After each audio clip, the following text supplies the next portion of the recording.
दोनों देशों के बीच रिश्ते वैसे ही बहुत ज्यादा खराब हो चुके हैं। रही सही कसर न्यूक्लियर ड्रिल ने पूरी कर दी है, क्योंकि नेटो और रूस दोनों ने एक साथ परमाणु अभ्यास शुरू कर दिया है, जिससे पूरी दुनिया सहमी हुई है। क्योंकि नेटो की न्यूक्लियर ड्रिल हो या रूस की, दोनों ने ही बारूद का एक ऐसा ढेर खड़ा कर दिया है जिसमें एक छोटी सी चिंगारी आग लगा सकती है। परमाणु ड्रिल को परमाणु जंग का ट्रेलर तक कहा जाने लगा। ये डर तब और बढ़ गया जब खबर आई कि आसमान में रूस के बॉमर और अमेरिका के लड़ाकू विमानों की भिड़ंत हो गई और अमेरिका के F-16 ने रूस के Tu-95 को खदेड़ दिया। क्योंकि अमेरिका ने दावा किया कि रूस के बॉमर उड़ते उड़ते अमेरिकी सीमा के नजदीक पहुंच गए थे और अलास्का के नजदीक उड़ रहे थे। करीब 2 साल पहले भी कुछ ऐसा ही हुआ था। फर्क बस इतना था कि तब F-16 ने नहीं, रैप्टर F-22 ने रूस के विमानों को खदेड़ा था। और खबर है कि एक बार फिर अमेरिकी लड़ाकू विमानों ने रूस के बॉमर के साथ वही किया, क्योंकि अमेरिका ने दावा किया कि रूस के 2 Tu-95 उड़ते उड़ते अलास्का के एयर डिफेंस आइडेंटिफिकेशन जोन में घुस गए थे, जिसके बारे में पता चलते ही अमेरिका के F-16 विमान वहां पहुंचे और उन्होंने रूस के Tu-95 बॉमर को खदेड़ दिया। ADIZ यानी एयर डिफेंस आइडेंटिफिकेशन जोन वो हवाई क्षेत्र होता है जिस पर कोई देश अपना हक जताता है और वहां एयर ट्रैफिक कंट्रोल करता है। और कहा जाता है कि अमेरिका के अलास्का में ऐसा हाईटेक सिस्टम लगा है जो 24 घंटे अलर्ट रहता है और नजर रखता है कि कौन सा विमान आ रहा है, कौन सा जा रहा है। वैसे रूस की ओर से जानकारी दी गई थी कि उसके 2 Tu-95 बॉमर ने 12 घंटे तक प्रशांत महासागर के ऊपर उड़ान भरी है, जिनमें MiG-31 के जरिए हवा में ही ईंधन भरा गया।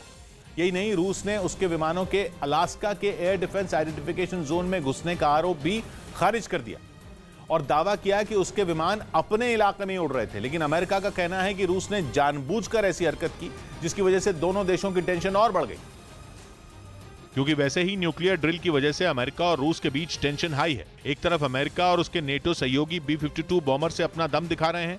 इसके अलावा नेटो के 14 देशों के लड़ाकू विमान भी ड्रिल का हिस्सा बन रहे हैं और जानकार बताते हैं कि ये सभी लड़ाकू विमान परमाणु हमला करने का दम रखते हैं।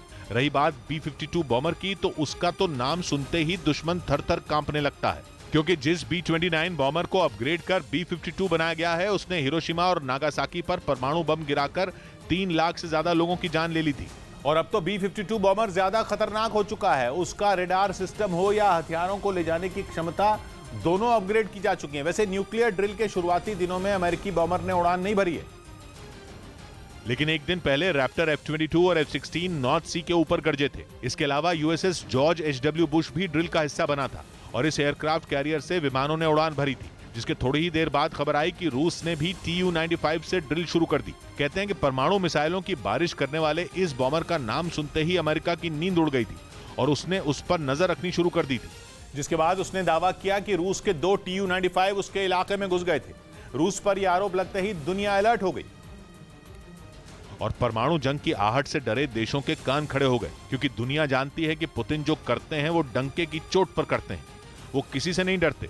यानी अगर सच में उनके 2 Tu-95 उड़ते उड़ते अलास्का के एयर डिफेंस आइडेंटिफिकेशन जोन में पहुंच गए थे, हालांकि रूस अमेरिका के आरोप को मान नहीं रहा, लेकिन कहा जा रहा है कि न्यूक्लियर ड्रिल के नाम पर अलास्का की हवाई सीमा में घुसना एक प्लान था, जिसके जरिए पुतिन अमेरिका को बताना चाहते थे कि वो जो चाहेंगे वो करेंगे और उन्हें कोई नहीं रोक सकता।